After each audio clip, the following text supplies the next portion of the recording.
venner, velkommen til den her vlogmas video.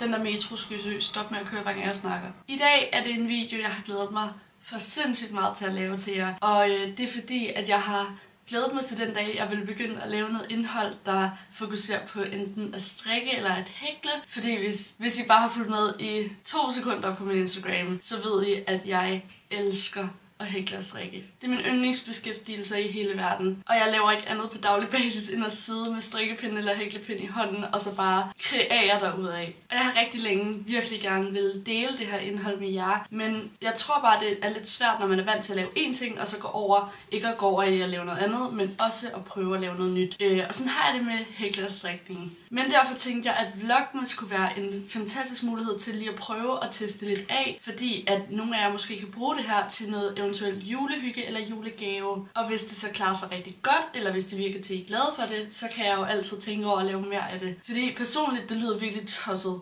men at hækle og strikke har virkelig reddet mig. Altså det er det, jeg laver, når jeg er ked af det. Det er det, jeg laver, når jeg skal hygge mig, og når jeg skal slappe af, og når jeg skal være glad, og når jeg skal koble fra. Det er virkelig, virkelig, virkelig det bedste, jeg ved. Og spørg alle, der kender mig. Jeg hækler eller strikker i hvert fald 20 timer om dagen. Når jeg er ude, har jeg det stadig med i tasken. Jeg elsker at køre offentlig transport, fordi der kan jeg også sidde og hygge mig med det. Og herhjemme, jeg laver ikke noget, hvor jeg ikke kan sidde og strikke eller hækle imens. Det gør mig virkelig glad, og derfor glæder jeg mig også til at dele det med jer. For det kan jo være, at der er nogle af jer, der sidder derude, som kan tage lige så meget med fra det. Og måske få en ny hobby i det. Det er også derfor, jeg har fået Patrick til at sætte hans kamera op der, fordi at jeg tænker at filme en lille tutorial til jer derude, der måske godt kunne tænke jer at lære at hækle i den her sammenhæng. Jeg har tænkt længe over, hvilke strikke eller hækle videoer jeg kunne lave til jer i forbindelse med vlogmas, og jeg har tænkt mig over måske at filme en video omkring, hvordan du strikker en sweater fra fuldstændig scratch, altså for folk, der aldrig nogensinde har rørt strikkepinden før, så prøver at lave en tutorial, som så selv nybegyndere kan være med. Men så tænker jeg også, at det måske er godt at starte et meget, meget nemmere sted med en lille julekugle. Derfor har jeg brugt den sidste uges tid på at prøve at perfekte en julekugle, jeg synes er pæn, mega smuk og hyggelig, men også er rigtig, rigtig nem at lære at lave.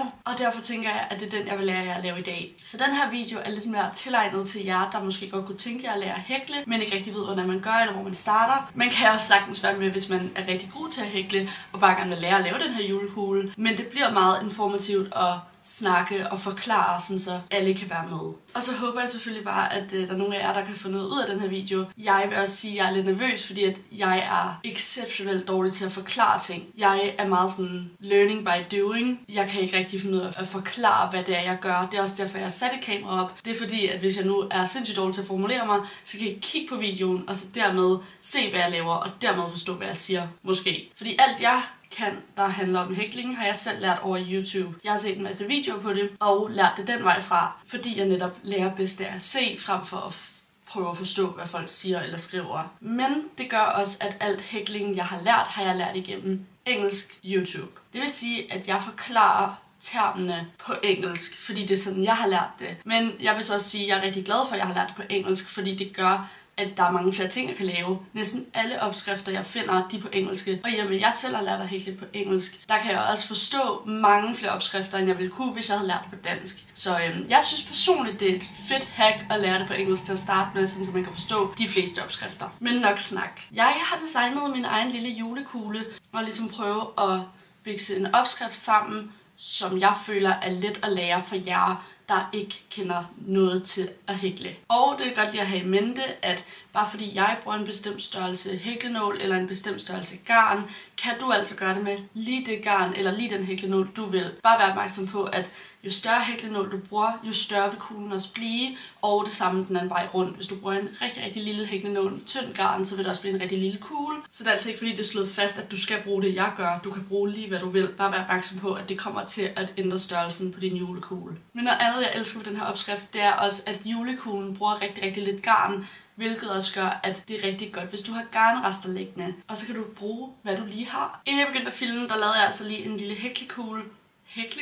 julekugle, for at vise jer, hvad det er, I skal lære i dag. Jeg har ikke lige sat den der lille hang på, men I kan altså få ideen af den hæklede del her. Den ser sådan her ud, Der er nogle små bubble stitches her, som I lærer at lave i dag. Og så er den altså bare ellers fuld af glimmer og detaljer. Jeg elsker den. Så fint. Jeg kan huske, da jeg selv skulle sidde og lære at hækle for første gang. Der var mit problem, at jeg ikke kunne finde ud af alt det med forskellige garntyper og alt sådan noget. Jeg synes, det var mega forvirrende.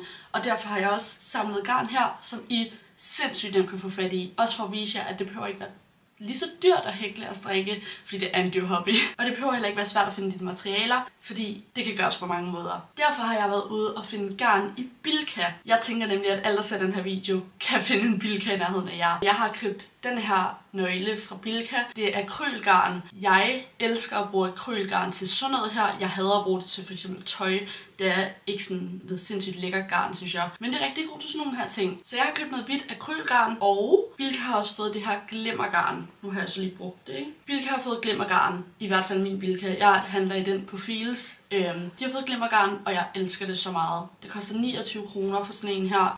Og den er der i så mange fine farver. Jeg synes bare, den er mega smuk. Og du kan sagtens lave en julekugle med kun en af dem her. Du behøver slet ikke at bruge dem begge. Jeg blander dem bare, fordi jeg personligt synes, det er rigtig flot, at der ligesom kommer 2 elementer ind i samme kugle, så du får en hvid kugle, men der stadig er noget glimmer i. Så jeg har altså tænkt mig at blande de her 2 i dag. Derudover skal du bruge en hæklenål. Jeg bruger en i størrelse 4,5, fordi det er cirka den størrelse, jeg skal bruge, når jeg blander de her 2. Hvis jeg kun brugte den her, vil jeg måske bruge en 3,5-4, alt efter hvor stram jeg vil have det. Og den her alene vil jeg måske bruge en 3'er. Men det er altså fordi, jeg har smidt papirerne væk til garnnøglerne. De kommer jo et lille stykke papir.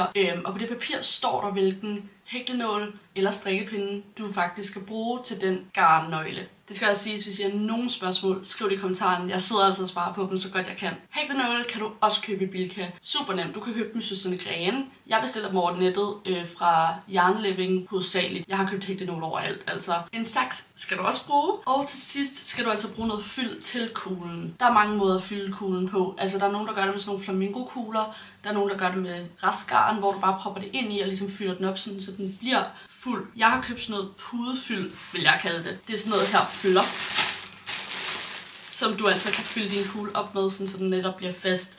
Igen, købt i Bilka. Jeg har købt alt i Bilka til den her video, så I kan se, hvor nemt det egentlig kan være. Men med det sagt har jeg egentlig bare sagt, hvad jeg tror, jeg vil igennem. Jeg er faktisk rigtig nervøs, men det er fordi, at jeg er bange for, at det overhovedet ikke giver mening, det jeg siger, og jeg bare sidder for jer alle sammen til at føle jer mega dumme, og det er slet ikke min mening. Og så er jeg også bange for, at der sidder nogen, der er virkelig god til at hækle og lytter med, og så sidder og bare tænker, alt hvad hun siger bare forkert-agtigt. Fordi jeg har jo aldrig lært at hækle sådan rigtigt. Jeg har bare set YouTube-videoer igennem flere år, og nu vil jeg selv sige, at jeg er rigtig god til det. Jeg hækler mit eget tøj, og jeg hækler mine egne ting, jeg hækler mine egne tasker og julepynt. Og derfor vil jeg selv sige, at jeg har rimelig godt styr på det, men det betyder ikke, at jeg er god til at lære fra mig, så bær over med mig. Jeg tænker egentlig bare, at vi skal i gang. Som sagt kommer jeg til at tænde det der kamera. Jeg kommer til at vise jer det fra min vinkel, så I kan sidde og se med. Fordi hvis det så overhovedet ikke giver nogen mening, det jeg sidder og siger til jer, så er mit største tip, det er også det jeg selv gør, hvis jeg lærer en ny opskrift, jeg overhovedet ikke forstår noget af, det er at slukke lyden. Bare slukke lyden, så det ikke forvirrer jer. Og så bare se på, hvad jeg laver. Måske sætte din YouTube-video i lidt slow motion. Det kan du gøre nede i bunden af videoen. Der kan du trykke ind og så sige, om den skal være lidt langsommere eller lidt hurtigere. Og dermed sætte den lidt i slow motion, og så bare se, hvad der sker. For det kan være svært at forstå. Men ellers vil jeg bare komme i gang, og så håber jeg, at I vil prøve det her af. Jeg vil elske, hvis I prøvede det her og taggede mig i det. For jeg vil rigtig gerne se, om det giver mening for jer, og om hvordan det kommer til at se ud, hvis I prøver det selv. Men jeg tror, det var det. Jeg har virkelig snakket i lang tid. Så lav jer en kop kaffe, hvis I har lyst til det. Og så lad os sammen lære at hækle. Jeg starter egentlig bare med at åbne mit garn og lægge det ved siden af mig. Og så samle de 2 ender, sådan så jeg dermed har et stykke garn her. Vi starter med at lave det, der hedder en magic circle. Og det, jeg synes, der er lidt skørt ved det, det er, at det er det, der er kendt som det sværeste inden for at hækle. Folk er sådan der, de kan simpelthen ikke holde ud at skulle lave en magic circle. De vil lave alt andet end det, fordi det er det sværeste, og de kan slet ikke forstå det. I min opinion, der er det noget af det letteste at lave, og det kan bruges til rigtig mange ting. Som for eksempel den her. I skal ikke blive skræmte. Nu tænker jeg, at jeg vil vise jer, hvordan jeg laver en magic circle. Fordi der er flere måder at gøre det på, og jeg synes helt klart, at min måde er den nemmeste. I starter med at lægge jeres garn sådan her på fingrene. Enden ligger her, og så samler jeg det egentlig bare her mellem tommel og pegefinger, sådan så jeg ligesom kan holde det her. Og så snor jeg egentlig bare garnet rundt om en gang, indtil de ligger sådan her og holder den fast. Du tager din hæklepind ind her. Du kan se, der er et hul nederst, og der er et hul øverst. Du tager hæklepinden ind igennem den øverste, og så det her garn, der ligger over, tager du med ud igen. Sådan her. Jeg holder lige med fingeren her, så den ikke falder ud. Og det er det her, der kan være lidt tricky, fordi den kan falde af. Det du gør nu, det er, at du skal lave det, der hedder chaine. Jeg tror, det hedder stangmasker på dansk. Men det letteste, du kan gøre, det er at lave en chain. Og lige nu skal vi lave en chain på 3 masker. Jeg viser lige, hvordan man gør en gang, og så bare vid, du skal lave 3 af dem. Når du skal lave en chain, så gør du egentlig bare det, at du tager det garn herover, det du har på tommelfingeren, tager det ligesom rundt om, du fanger det, og så hiver du det ud igennem den maske, der er hernede. Bum. Og så har du en chain. Du skal have 3, så igen. Jeg holder altid på den maske, jeg lige har lavet, så der ikke er noget, der slipper rundt. Holder på masken. Tag fat i det garn, du har her for din pegefinger nedefra, og hiv igennem her. Så har du chainet 2. Og en sidste gang, igen hold på den, du har lavet, så det ikke sådan flyver rundt. Op. Tag det her garn, og ud igennem her. Nu har du en magic circle og 3 chains. Og nu kan vi altså begynde på julekuglen. Det her det er sådan set bare starten. Og det næste, du skal lave, det er det, der hedder double crochet. Og det, du gør, når du skal lave det er, at du tager... Jeg vidste ikke, hvor svært det var være at forklare det her. Du laver en double crochet ved at tage din hæklenål, tage den under dit garn, sådan her, så du ligesom har masken hængende her, og det nye slå om garn her. Det her, det er at slå om. Du slår om. Det, du så gør, det er, at du tager hæklenålen ned i din cirkel, tager garnet op igen, så du ligesom sidder med 3 masker på din pind. Det du så gør, det er, at du igen tager fat i garnet her, og så tager du igennem 2 af dine masker. 1, 2, så er du her, tager den igennem igen, og igennem de 2 sidste. Det er en double crochet. Og det der er godt ved det, er, at det skal vi have gjort i alt 16 gange. Så du har masser af gange til at lære det ordentligt. Og I kan se her, at vi nu har 2. De første, de chains, man lavede, det tæller altså for den første double crochet. Og så har vi lige lavet 1, det er 2. Man kan nemt tjekke det ved lige at hive den lidt fra hinanden, og så se, hvor mange der er ud for cirklen. Vi skal lave 16 double crochets i alt, så vi laver egentlig bare en til. Og det er at tage den under det garn, du har på pegefingeren, igennem cirklen, og ligesom gribe det her garn ud i cirklen igen. Ha' 3 masker her. Slå om, igennem 2 masker. Slå om, igennem 2 masker. Sådan der, nu har du 3. Jeg vil egentlig bare lige lave mine 16, men jeg vil så også lige hurtigt tilføje, at hvis der er noget, jeg ser i denne her video, som ikke giver nogen mening, så kan du altså gå ind og søge på YouTube, for der er en milliard andre søde mennesker, som forklarer det på andre måder, og måske kan gøre det på en bedre måde, end jeg kan. Så hvis du vil lære det her, eller generelt de andre steps, lige præcis det her, så kan du gå ind og søge på double crochet på YouTube, og så kommer der 100 videoer af, hvordan du gør. Og når I kommer til et sted, hvor der altså ikke er meget snor her, så er det det, der er smart, det er, at I kan hive i den. Sådan der, og så kan I fortsætte. Det er det, der er pointen ved en magic circle, det er, at du ligesom kan hive, og så samler det, du har lavet, så lidt til en cirkel. Men det giver mere mening, når vi har lavet 16. Cirklen bliver mindre, men det er den samme cirkel, du skal ind i.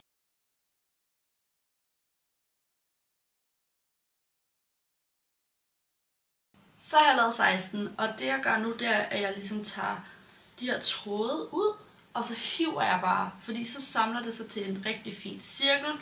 Du kan ikke hive for meget, det er bare at hive i den, spænde. Fordi så danner det sig altså sådan en lille stram cirkel. Og du kan altid hive mere til sidst, det er bare lige godt at få det hevet lidt i, så den kan være stram.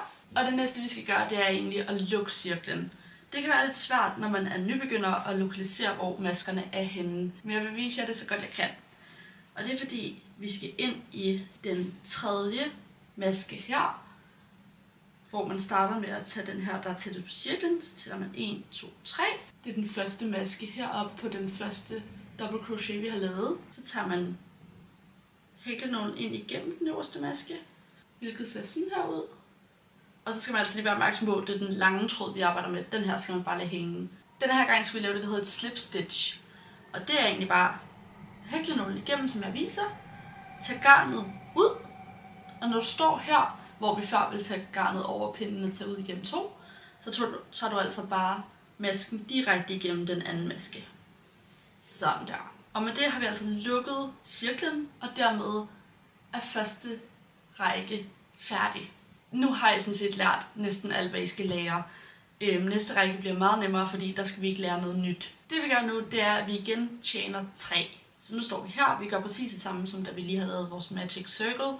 Og det er, at vi siger bagom, træk igennem, det var 1. Bagom, træk igennem, det var 2. Bagom og træk igennem, 3. Og ligesom sidste gang, så regner vi altså det her med som vores første double crochet. Og sidst lavede vi jo en double crochet hele vejen rundt. Nu gør vi det, at vi skal arbejde i de øverste masker hele vejen rundt. Og så skifter vi altså med at lave 2 double crochet, 1 double crochet, 2, 1, 2, 1, indtil vi er færdige. Det vi gør, det er, at vi ligesom tager rundt om her. Vi laver en double crochet jo. Og så tager vi det igennem den første maske her. Den første maske her, det er den, der er lige ved der, hvor vi chainede. Vi tager pinden igennem. Og hiver garnet ud igen. Sådan så vi ligesom sidst har 3 på pinden. Så tager vi om garnet. Gennem 2 masker. Igennem garnet. Igennem 2 masker.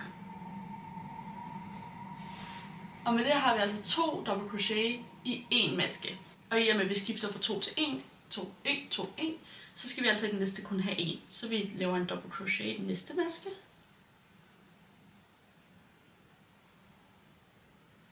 Sådan der. Og i og med at vi lige har lavet 1, så betyder det, at i den næste skal vi lave 2. Så slå om, ind i den næste maske. Næste maske. Så sådan her ud. Hiver garnet ud igen. Og dermed slår vi om. Går igennem 2 masker. Slå om. Går igennem 2 masker. Og sådan fortsætter vi egentlig bare hele vejen rundt. Man kan altid lige tjekke, jeg har 2 i den, så skal der 1 i den. Og jeg har 1 i den, så skal der 2 i den næste. Sådan så man hele tiden skifter 1 og 2. Og sådan der er jeg altså nået tilbage til start igen. I kan se her, den sidste maske har jeg lavet 2 double crochets i. Og så nåede jeg altså frem til der, hvor jeg har chainet, og derfor er jeg færdig med den her runde. Det eneste vi mangler, det er selvfølgelig at lukke den, ligesom vi gjorde med første runde, igen med et slip stitch. Det gør du ved at lokalisere den første maske heroppe. Og jeg kan godt lide at lukke den i 4. maske. Der er mange andre, der vil lukke den i 3. for ligesom at danne en perfekt cirkel. Men jeg gør det altså i den 4. for ligesom at lave en lidt mere kugleformet. Men i hvert fald kan man se, at hvis man drejer den opad her, så det er den første maske, som ligesom ligger på række med de andre, før den begynder at gå nedad. Så for mit vedkommende ligger den her. Så det er egentlig bare at tage garnet om nålen, trække den ud igennem, så jeg har 2. Og så bare trække den direkte ud igennem den anden også. Vi skal i alt lave 4 runder, og vi har altså lavet 2 nu, så vi er halvvejs på den ene side. Og den næste runde minder rigtig, rigtig meget om den, vi lige har lavet. Den eneste forskel er, at vi lige har sagt 2, 1, 2, 1, 2, 1, 2, 1. I og med, at vi har lavet 2 double crochets i 1 maske, så har vi lavet 1, så har vi lavet 2, så har vi lavet 1, og så videre. Men på den her række bliver det altså sådan, at vi laver 2 double crochet i 1 maske, men så laver 1 2 gange, og så laver 2 igen. Kan I høre, jeg er dårligt til at forklare? Så det altså hedder 2, 1, 1, 2, 1, 1, hele vejen rundt. Og vi starter ud, som vi altid gør, ved at chain 3. 1, 2, 3. Laver en double crochet i samme maske, som vi lavede chains. Det vil så også sige, at vi i de næste 2 masker her laver 1 double crochet i hver. Så 1 i denne her. 1 i den ved siden af. Og det vil så også sige, at i den næste laver vi 2 i samme maske.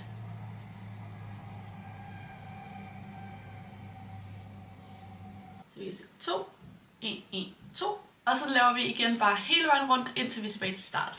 Og med det er jeg altså nået hen til starten igen. Og med altid slutter vi af med et slip stitch. Og igen kigger jeg ovenpå her. Finder den sidste maske, inden de begynder at gå nedad. Og man kan også tælle. Det synes jeg nogle gange er lidt svært, hvis man for eksempel arbejder med akrylgarn. Men der tæller du altså bare hernede fra for de nederste maske. 1, 2, 3, 4.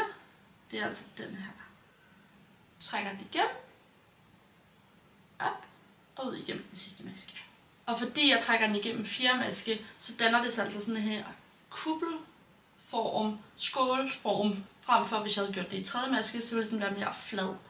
Men jeg vil jo lave en kugle, så det passer altså meget godt med at gøre det i 4 maske. Og så mangler vi faktisk kun 1 runde, men jeg vil så også sige, at det bliver den mest komplicerede runde indtil videre. Men jeg håber, I følger godt med, fordi at hvis I har klaret det så langt her, så kan I snilt klare sidste runde også. Men det er der, hvor vi skal lave bubble stitches. Og bubble stitches er altså de her, I kan se i midten, der ligner sådan nogle små popcorn, og ligesom laver det her fine, ekstra lille detalje på vores julekugle. Det er altså det, vi skal lære at lave nu. Vi starter som altid med at lave chains, men den her gang skal vi kunne lave 2. Så 1, 2, og så skal jeg lære at lave bubble stitch. Jeg er virkelig nervøs, fordi jeg føler indtil videre, at hvis jeg havde været en nybegynder og havde set den her video, ville jeg ikke fatte en fløjtende fis af, hvad der foregik. Men I må bære over med mig, jeg gør mit bedste, men jeg kæmper lidt med at skulle forklare, hvad jeg laver, og vise det samtidig. Det er lidt svært. Men det I gør nu, det er, at I laver samme princip som en double crochet. Vi færdiggør den bare ikke, hvis det giver mening. I får det at se. Ligesom en double crochet starter jeg med at tage garnet over. Tager den ind i første maske igen, hvor jeg hiver garnet ud igen. Men den her gang lader jeg det blive der. Jeg laver ikke mere. Jeg holder på det her, sådan så de ikke ligesom falder af. Så altid hold på de masker, du har lavet. Og så gør vi det samme igen. Rundt om. Ned igennem. Og tag garnet op igen. Sådan der. Det har jeg gjort 2 gange nu. Vær opmærksom på, at man skal gøre det 3 gange på alle andre masker. Jeg gør det kun 2 gange på den første, fordi vi har lavet chains her, og det tæller også for 1. Men nu har vi altså alle de her masker på pinden, på nålen. Hvad kalder man det? Garnpind? Nej. Hæklepind. Garn. Strikkepind. Hæklenål, strikkepind. Så på nålen har vi altså alle de her masker nu. Og det her, det er det, der er lidt tricky, især når man arbejder med akrylgarn, fordi det kan godt splitte lidt. Men det kræver bare lidt tålmodighed. Jeg har selv lidt svært ved det nogle gange, men sådan er det. Det er det værd. Du gør nemlig det, at du tager garnet om her, og så skal du igennem alle maskerne på pinden. Så garnet over, og så trækker du det igennem alle maskerne på pinden. Det kan godt være lidt svært at ligesom ramme igennem alle maskerne, men det er det, der er fedt ved at hækle, det er, at du kan bare gøre sådan her, hive i garnet, og så starter du forfra på den maske, hvis det skulle gå galt. Men nu ser det sådan her ud, og som det næste skal vi lære at lave en single crochet. Og det gør du altså i næste maske. Du kan se, at vi har lavet den der, så i den her maske her, der gør vi ikke noget med at slå om. Ingenting. Vi stikker bare pinden igennem deroppe, hiver det ud af garnet, og så står vi her, og så slår vi om, og tager igennem begge 2. Men efter din single crochet har du faktisk din første popcorn her. Men resten af maskerne skal vi altså gøre det samme, bare med en ekstra slå om. Så slå om, igennem næste maske, op her, ikke gøre mere, hold på dem alle sammen, rundt om garnet, træk garnet ud igennem her, og igen hold på dem alle sammen, så du ikke mister dem, og så gør vi den sidste gang. Og igen så har vi alle de her masker, og så slår vi altså om igen, og trækker igennem alle sammen. Sådan der. Og så igen, vi finder den næste maske her, og laver en single crochet, for ligesom at lave det her popcorn effekt. Så vi tager den igennem næste, tager garnet ud, slår garnet om, og trækker igennem begge 2. Og så har vi 2 popcorn. Og det fortsætter vi egentlig bare med, så i hver anden laver vi popcorn, og i hver anden laver vi et single crochet, indtil vi er tilbage til start igen. Så er jeg været hele vejen rundt, og jeg er ned til starten igen. Det er lidt sværere at vise nu, hvor den folder ekstra meget. Men du gør altså det samme som altid, og slutter af med en slip stitch. Finder den første maske heroppe, så det er lige med at komme ind i masken, frem for at komme ind i boblen, og lave en slip stitch. Det sidste du gør nu, det er sådan set bare, at du chainer 1. Lad den sidde sådan her, mens du klipper et lille stykke garn af, sådan her. Og så hiver du altså bare den der, så kan du stramme det en gang. Og med det har du altså lavet første halvdel af din julekugle. Det vi gør nu, det er egentlig bare at lægge den her ved siden af, og så laver jeg den anden halvdel, men laver den anden halvdel på præcis samme måde. Så jeg vil egentlig bare opfordre dig til at spole den her video forfra igen, se det, lave endnu en halvdel, og så vender vi tilbage, når vi har 2 af de her. Jeg hopper lige ind hurtigt her og siger, at der er en lille forskel på den anden halvdel, som jeg glemte at sige. Og det er, at du skal ikke klippe snoren til sidst. Så don't do that. Så er jeg tilbage, og jeg har simpelthen fået lavet mine 2 halvdele nu. Det eneste, der mangler, det er at klippe garnet herover. Og det er fordi, at du bruger det her snor til at sy den sammen. Så derfor skal du altså bruge et længere stykke til den her. Det er altid på gefylen, hvor meget jeg tager. Jeg sørger bare for at tage alt for meget, så jeg ikke ender med at mangle, for det er super irriterende. Jeg tager som sagt altid for meget, men det er bare lige for at vise jer. Det her er cirka længden, jeg bruger. Det du skal gøre nu, det er, at jeg sørger lige for at binde knuder på alt, før jeg begynder at sy den sammen. Og det gør jeg egentlig bare på at vende drengen ud, så de her snore er fremme. Og så binder jeg egentlig bare 3 stykker knuder du. Normalt hæfter man jo ender på det, man har lavet, men i og med, at alt det her kommer til at være gemt inde i kuglen, så er det altså ikke nødvendigt. Super dejligt. På den med den lange snor, den her, vender jeg igen bunden ud, så jeg lige kan få adgang til de her 2. Og inden man binder knuder, så trækker man dem altså lige fra hinanden, og det gør man for at stramme det hul i midten, så hullet er så småt som muligt. Det eneste, du ikke binder knuder på, det er sådan set den lange. Du vender dem lige rigtigt igen, og det vil sige, at de her tråde, der hænger herinde, skal være på indersiden, så den folder du indad. Og så skal vi egentlig i gang med at sy.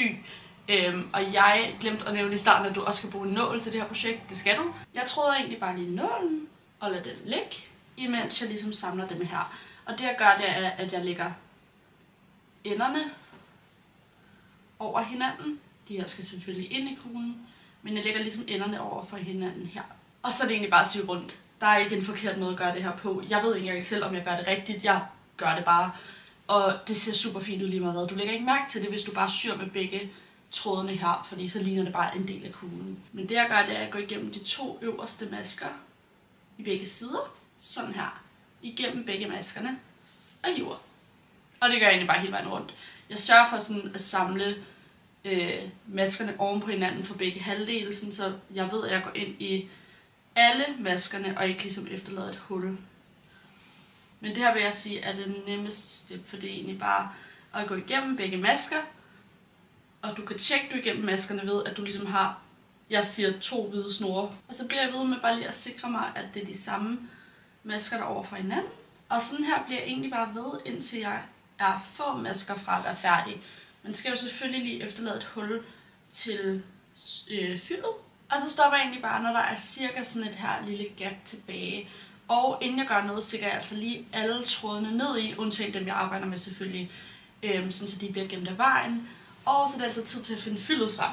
Og så er det egentlig bare at proppe det ned i den. Og det er ligesom her, du cirka bestemmer formen. Det er også her, du bestemmer, hvor ligesom fast den skal være, hvor meget fyld du putter i. Og så kan jeg godt lide at gøre det, at når jeg sådan har fyldt den nogenlunde op til det, jeg synes, så ruller jeg den rundt sådan her.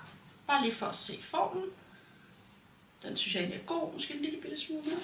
Og så er det egentlig bare at samle enderne igen, ligesom du gjorde før. Og så syr jeg i resten af maskerne, sådan så den bliver helt lukket. Og når jeg er nede hele vejen rundt, nu er jeg sådan set færdig, så hiver jeg guldgarnet ud af nålen, sådan så det hænger frit. Og så syr jeg en sidste gang igennem bare den samme maske, det er lidt lige meget, med den hvide garn. Så, fordi så kommer guldgarnet og det hvide garn altså ud igennem 2 forskellige steder, hvilket gør, at når jeg binder knuder, som jeg gør nu, så er den altså fast og løber ingen steder. Efter 3 knuder tråder jeg nålen igen. Og så gør jeg det, at jeg stikker nålen igennem hele kuglen. Jeg stikker den igennem der, hvor garnet cirka kommer ud henne. Igennem. Og der skal man altså lige være lidt forsigtig i den anden ende her. Kommer ned i den anden ende, og så hiver jeg. Så er det bare væk med nålen igen. Og så hiver jeg sådan lidt ekstra ud i tråden hernede. Klipper den af. Fordi når jeg så lige gør sådan her, så ryger tråden altså ind i kuglen, og dermed flyver ingen steder. Jeg ruller den altid lidt, og med det har du altså en julekugle. Så mangler du egentlig bare at lave ophænget, og det gør jeg rigtig, rigtig simpelt. Jeg plejer at bruge noget ribbon, noget bånd. Jeg plejer at bruge noget bånd, men jeg har ikke mere af det lige nu, så jeg tænker, at jeg bare bruger det her guldgarn for at vise jer det, men I kan altså bruge lige, hvad jeg har lyst til. Jeg klipper egentlig bare et fint stykke af her, tråder nålen med det, og så er det egentlig bare at vurdere, hvor du gerne vil have snoren hænger henne. Du kan jo selvfølgelig gøre det for alle vinkler. Jeg kan godt lide at hænge den sådan her i toppen, så jeg tager den egentlig bare igennem sådan her, hiver den ud, holder lige fast i den anden ende, sådan så den hænger sådan her. Så binder jeg en sløjfe. Det er selvfølgelig meget pænere, når du gør det med et bånd, hvis du spørger mig. Men med det hænger den altså super fint, og kan hænge på træet. Og så har du altså lavet din helt egen julekugle. Så har vi altså vores smukke julekugle lige her, og det var dermed alt for den her video. Jeg virkelig håber, I har fundet ud af den.